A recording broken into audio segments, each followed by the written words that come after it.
Okay, Ms. Curtis.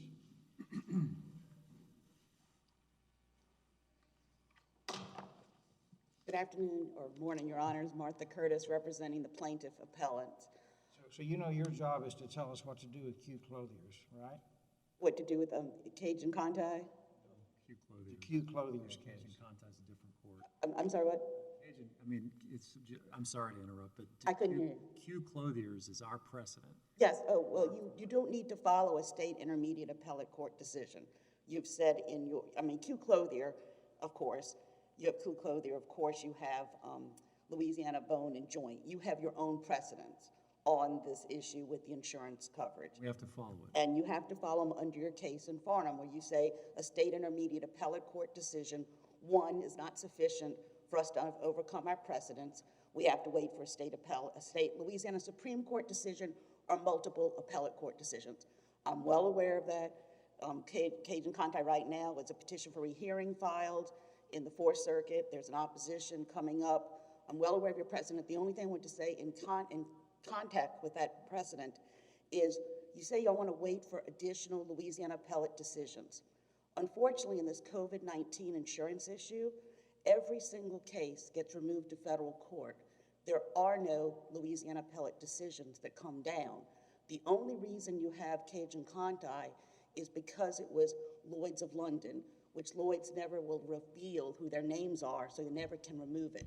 So it's an interesting, and it may not overcome what you're saying, but it's just interesting. You're never going to get any more Louisiana appellate decisions. But I just don't see how that. Okay,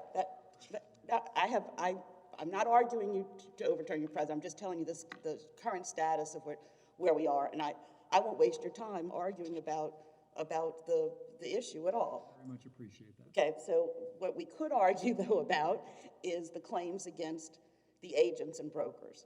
We could argue about that. And the issue about the claims against the agents and brokers are that this is a Rule 12b-6 motion to dismiss. Your standard of review is de novo. I commend you to read our petition. I commend you to read Exhibit B to our petition, which is the summary of insurance proposal that was presented to Adler by Marsh. And we have in our petition that they've met with Marsh annually for years and years and years. And one interesting fact, too, that changes this from the Newman case factually as well, is we never received the policy until May of 2020. The policy incepts March 1st, 2020. COVID, as you know, hits everywhere in New Orleans the middle of March 2020. So when you read Isidore Newman, one of the things they stress over and over again, and if you look at the footnote where they talk about the Harrington v. Lexington case out of the Eastern District, they say, well, this is different from that case, because in that case, they never read the policy, never got the policy. If you read Isidore Newman, what comes full through in that case is that the Newman School had from their agent a policy proposal that says you have this much coverage for EEBI, and it includes tuition. It says it clearly on the proposal. It said it clearly on the policy, which they got. They may have thrown it in a drawer, but they got it before Katrina. And it's just on the facts of its case. On the certification issue, Marsh said said that we never raised that issue, and we did in our reply. We did in our reply. We say this court should, on de novo review, if you need to go there, to apply the appropriate 12b-6 standard, either on its own or by certifying the question to the Louisiana Supreme Court whether Newman somehow overruled offshore products. Marsh also suggested that no Louisiana cases have ever supported the heightened duty issue. That is also incorrect. The post-Isidore Newman Louisiana state cases include DeLand v. Bankers Insurance Company, which I was involved with, as well as counsel for, it was Egan in that case, Eustace in that case. It's number 774-127-2021, WL225321. It's the 24th Judicial District Court. Judge Stephen Greffer, he denied Egan's motion for partial summary judgment on the duty of no heightened duty in that case for reasons orally assigned.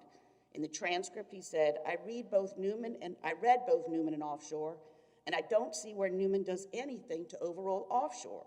It distinguishes offshore for the facts in Newman, but it doesn't, in my opinion, it doesn't do anything to overrule it. That's Louisiana 24th Judicial District Judge, page 112 of the transcript, January 8th, 2021. What would be helpful to me is if you claim there's a heightened duty on the part of the agent and the broker, I suppose, to have given you the right insurance, recommended the right insurance, and they didn't. What specifically do you allege here that creates that heightened duty? What we allege that creates the heightened duty is the annual meetings that had gone on for years in offshore when it talks about. What does that mean, the annual meetings that have That's not specific enough. Well, if again, and I commend you to read Exhibit B to our Tell me what's in a it. petition. Exhibit B to our petition is the summary of insurance given to my client by Marsh, and it lists that Marsh is an independent broker, so it doesn't just. It's not an Allstate. I only sell Allstate problems. I only sell State Farm problems. It says, here is this insurance company. Here is this insurance company.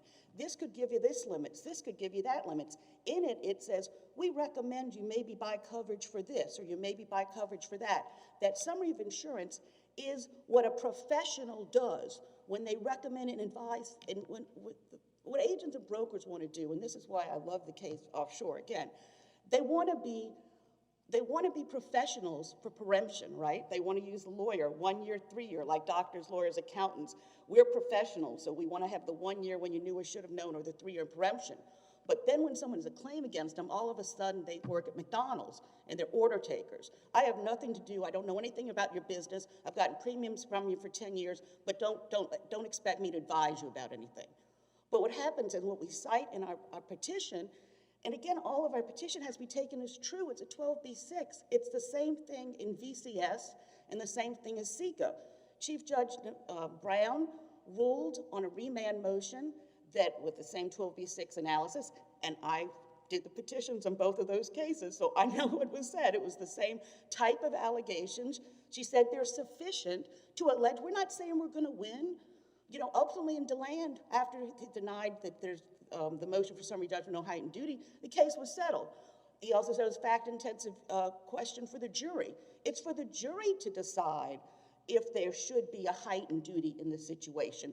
What is the relationship between the broker and the client? How long is the relationship? How much is the summary of insurance that they provide and recommend this insurer, both of that insurer, and look at the back where it says, here are some coverages you don't have that maybe you should have. Nowhere in that summary of insurance is virus mentioned except in the context of computer virus. And it completely talks about certain exclusions, but not this one. So it's a summary of insurance where the broker is telling their client, they're meeting with them, and they're telling them what I'm procuring for you, and it's glaringly absent that they raise the issue or talk about the issue. And what's so interesting in this case. You talk about the issue for pandemic coverage? Yeah, for pandemic coverage. You're saying because they met with them a lot and they recommended various kinds of insurance, they had a duty to recommend pandemic coverage. They had a duty to discuss with their long-term. When were these conversations taking place? They took place annually, and this one was, and again, it's the same date as a summary of proposal, which is Exhibit B to our petition. I'm sorry I couldn't go to the record excerpts. It's too long to go to the petition, but it's right behind it. There's A as the policy, B as the summary. They come, they present the summary, they talk about it. Every year they talk about it. They talk about, do you want more coverage here, less coverage here? You want to cover this? So they're having this meeting at the end of February 2020. Marsh holds itself out, and we pay premiums to them because they say, I'm the greatest insurance broker in the world. Come to me. And they don't like me citing their website, but they say on their website, we're going to recommend coverages to you. We're going to know your business. You're a hospitality business. You're a retail business. Come to us. We'll tell you how to do it right. So you come to them, and they say, I don't know. Allege that you relied on the website? We did not say we specifically relied on the website, but again, it's for the jury to determine because it's the whole marketing of why would our client hire Marsh? Why do they not just go to State Farm or Allstate? You go to Marsh, you go to Eustis, you go to Egan, you go to these people who tell you, I'm an independent agent. I represent all these different lines of coverage. I'm telling you, I know your business. And why do you keep going back to them year after year after year? If they don't know your business and don't know what you do and can't help you, why go? Is there an allegation in your conversations, your client's conversations with the broker, the agent, that it said, I am concerned about the pandemic. I'm concerned about losses stemming from the pandemic. I need you to recommend to me insurance coverage. No, there is no allegation that we asked them. And again, I always turn it around. When a client comes to me as a lawyer, do I say, well, you didn't ask me about that? You come and say, I'm your client, advise me. And you tell them, I'm your great broker, insurance agent. I know the hospitality business. I know the retail business. I know your business. Come to me, pay me a premium, pay me a commission, and I'll advise you. That's their language, not mine. They say, I'll recommend to you. That's their language, not mine. So when you pay this to this, again, professional who is entitled to a 1-year, 3-year preemption because they're a professional, but then they're like, well, I don't know anything about it. You should tell me. You should tell me everything. I shouldn't tell you anything, or I shouldn't even ask you the question. In the offshore case, the company or whatever it was an offshore company, I think, a maritime, I forget what they were doing. But when they went to the agent or the broker or whatever, did they make known to the broker, I need insurance for certain things? Actually, if you read the case, it says the agent suggested to them a supplemental policy for downtime. That's right above the big quote everyone has under this scenario, the agent is not American. The agent suggested to them, and then did the insurance cover that? And then he suggested to them, why don't you get downtime insurance? They said, hey, great, I never knew that existed, which is interesting because— And did the insurance that was given in that case omit that? Yeah, then the agent did not get what they discussed. But the agent prompted the— Applied to this case, it would be if the agent had said to you, you know, you really should consider pandemic coverage. Your client said, oh, that's a great idea, and then they didn't give it to you. It would be that would be an option. It would be 100% on facts on that, but it's our position that when they say, hire me because I'm going to stay with you year after year and know your business and recommend to you coverages, and they don't, and again, if you read that summary of insurance, it talks about what coverage you're going to get. Nowhere does it say virus is excluded. You know, and again, I'm not giving up my thing. Nowhere does it say virus is excluded, but if it is excluded, it should have been listed there where they listed everything else be excluded. Then at the back of the summary, they say, here's some other, kind of like the downtime, here's some other coverages we think you should consider. Nowhere is that. At the time of this, of late February 2019, a true professional who wants to be a professional, who wants to hold themselves out as a nationwide, international insurance broker agent, they should be coming and making the recommendation, as they say to us, not us to them. But again, we're arguing the facts. This is a 12b-6. Again, I do not see how this is any different from VCS, which Judge Gallagher Brown went through painstakingly and remanded, and then SICA, which the late Judge Feldman went through. And Judge Feldman wasn't going to blindly follow Judge Brown if he didn't think what she did was I'm very fond of both of them. I am too. They don't bind us. Yeah, but oh no, they don't bind. They don't. Nothing binds you but your own further precedent, or if a Louisiana Supreme Court case is directly on point. But this is a 12b. It shouldn't, it shouldn't matter that we get assigned to Judge Barbier rather than Judge Brown rather than Judge Feldman. There shouldn't be a difference in the Eastern District. That shouldn't. I mean, it really shouldn't happen. I'll be happy. After this case, it won't.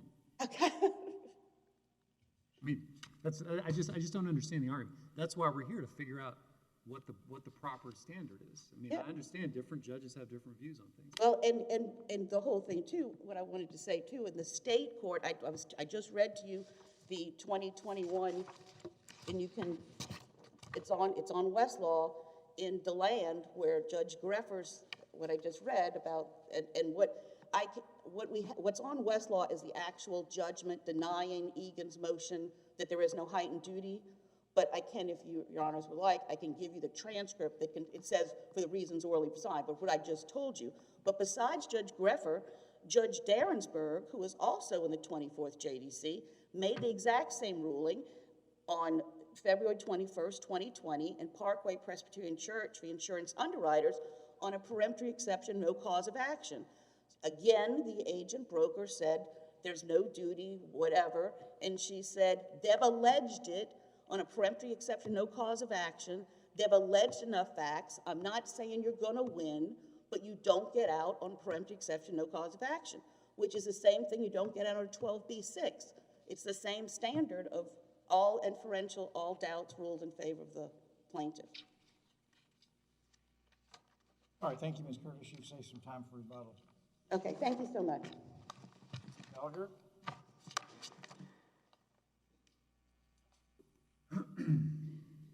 Good morning. May it please the court, Kristin Gallagher from Kennedy's on behalf of Access Surplus Insurance Company. I appreciate counsel's candor that Q Clothier is binding precedent on this court.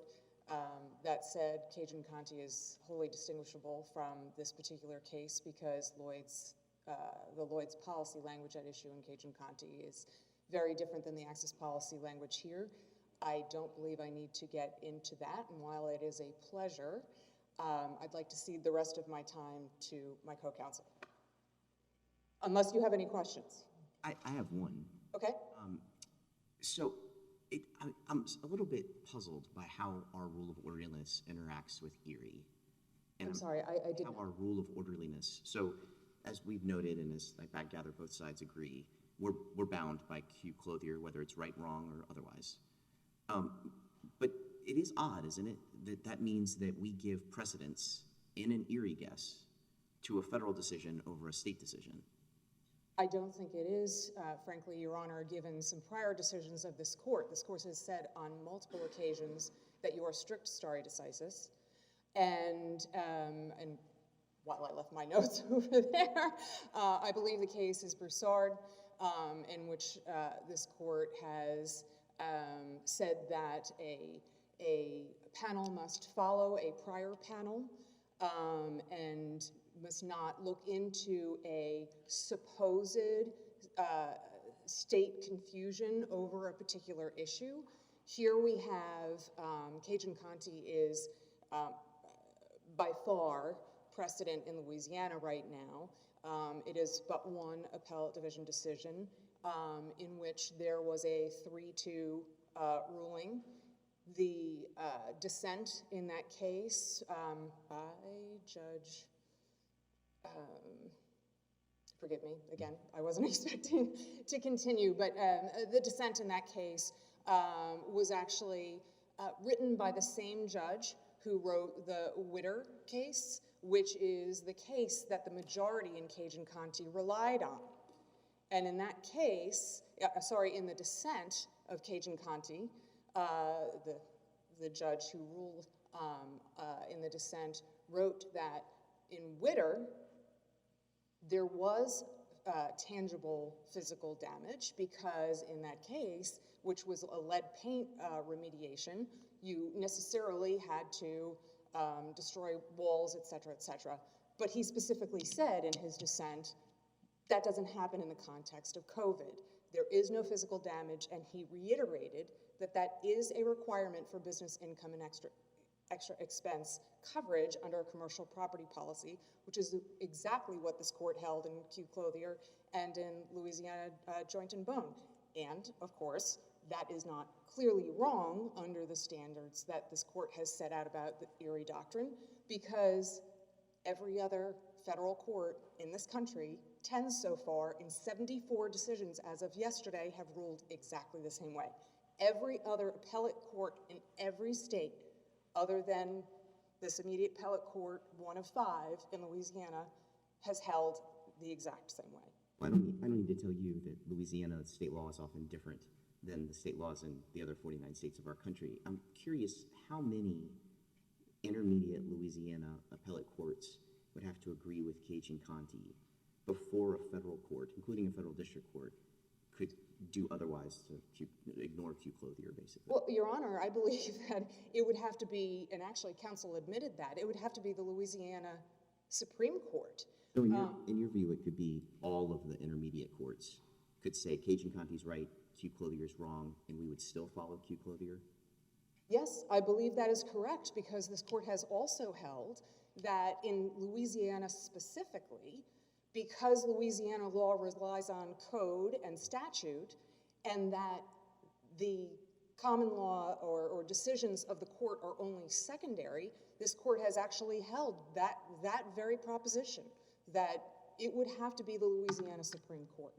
And I think that, frankly, that is highly doubtful, given the fact that the dissent in Cajun Conti specifically explained what that judge's reasoning was in Witter, which is what the majority relied on, and now, as counsel stated, there is a motion for rehearing on Banc, and given the dissent in that case and what the majority relied on, I'd be very surprised that that wasn't taken. That remains to be seen, but right now, this court is bound by its precedent. All right, thank you, Ms. Gallagher. Thank you. Mr. Ralston?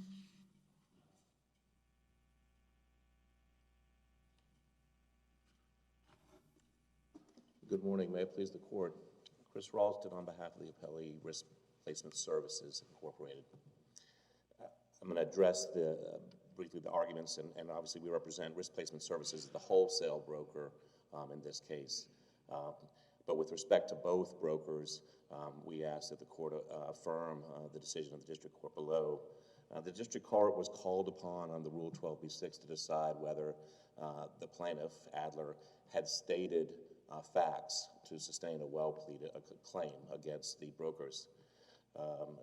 The allegations that the plaintiff made were that the brokers failed to advise about the pandemic coverage that they suggested it should have had, failed to exercise due diligence about the insured's business operations, and then failed to recommend the appropriate amount of coverage.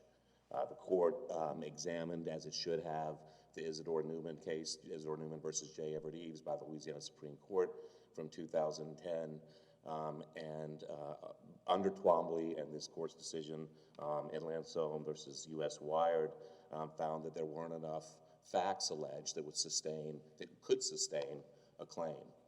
I think that I heard the dialogue from before, but if we look at what the Supreme Court of Louisiana said in Isidore Newman, where the question of a broker's duty was explored by the court, and I've just looked at the last paragraph of the unanimous court's ruling, which says, "It is not the agent's obligation to spontaneously or affirmatively identify the scope or the amount of insurance coverage the client needs."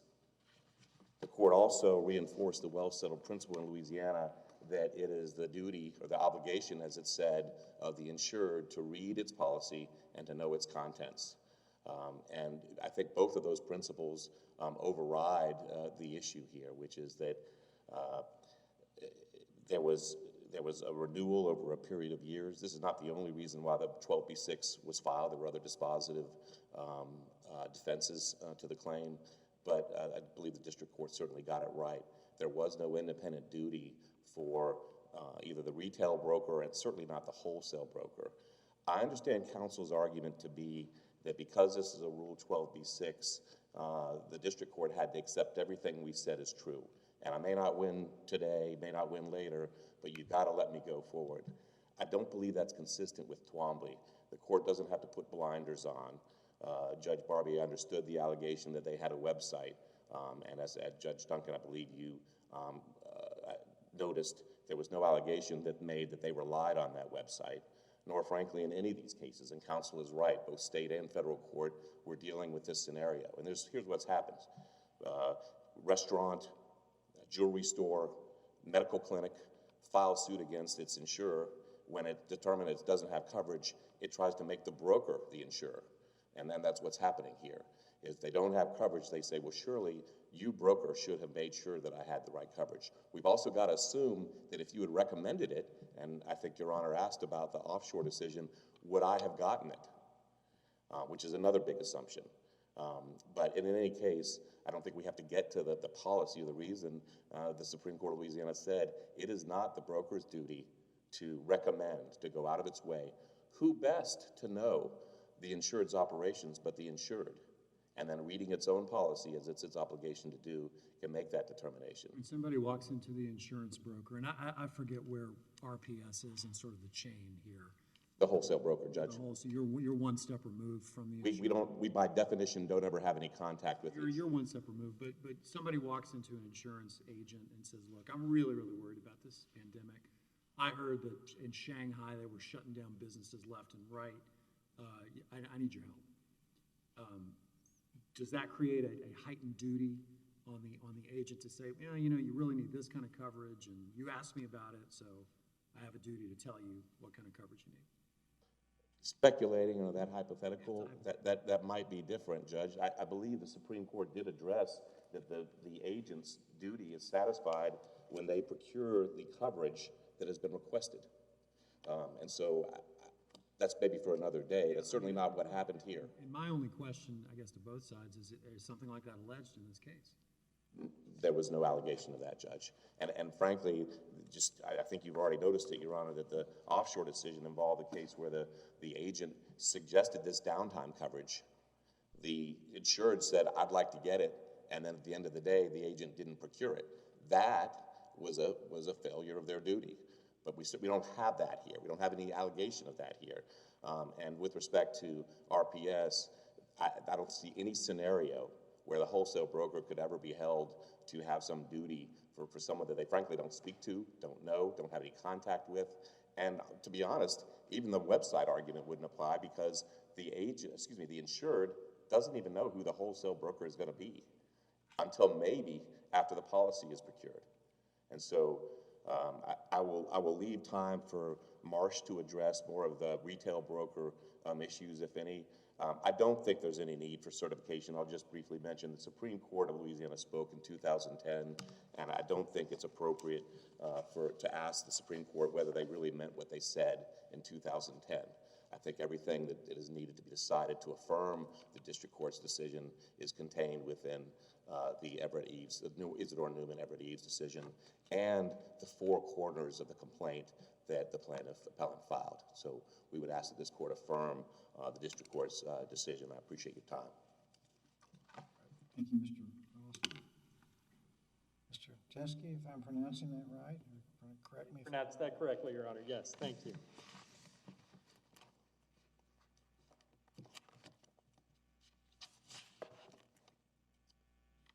May it please the court, Your Honors, Christopher Teske on behalf of the appellee, Marsh & McLennan Agencies. The plaintiff's claim, the central claim in this case, and the appellant's claim on the appeal is that based on the allegations in their complaint, we ought to let a jury decide what duty and what level of duty applies to their claims against the retail insurance agent, the wholesale broker. That is simply not supported anywhere by Louisiana law or any law in this country. The question of what duty applies is always a question of law to be decided by the court. And so the issue of whether there is a heightened duty or not a heightened duty is one that Judge Barbier properly could have addressed and did address in his case and in his decision below. And this court ought to affirm that decision. Now, as my colleague, Mr. Ralston, pointed out, Louisiana law, culminating with Isidore Newman, has long held that the agent does not have a spontaneous obligation to identify the coverage that its client, the insured, needs and make recommendations to the client. Offshore is different because in that case, the agent did that, even though he had no obligation to do so. That's not this case. Judge Duncan asked an excellent question of Mr. Ralston a few minutes ago, where he said, hypothetically, if someone had come to the agent and said, I'm worried about what's happening in China, I'm concerned about this pandemic, I hear that they're shutting down businesses in Shanghai, what should I do? Would that create an obligation on the part of the retail insurance agent to go out and find coverage for that insured? The answer to that question is simply no.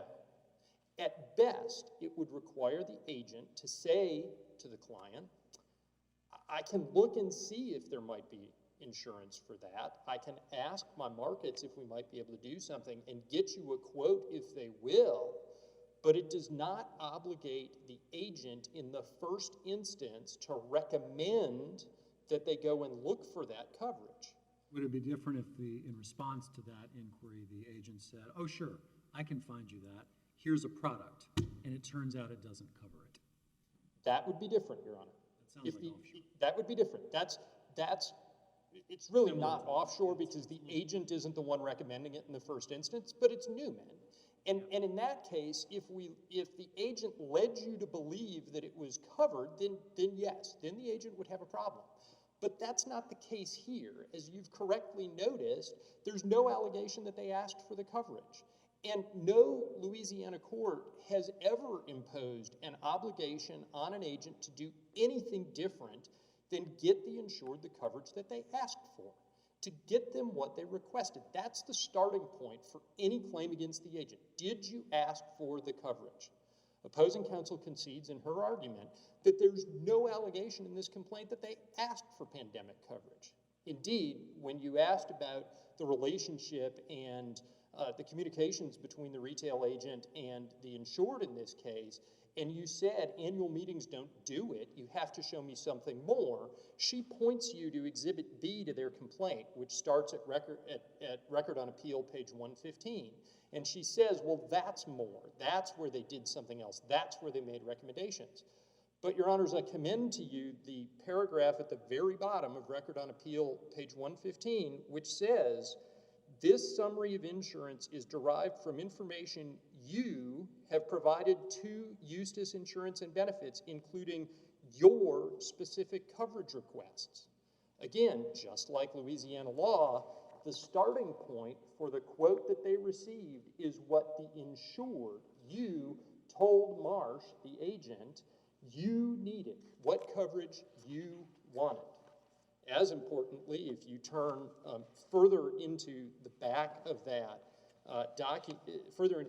which runs through Record on Appeal, page 147, there is a clear indication at page 133 that the policies being proposed are renewal policies.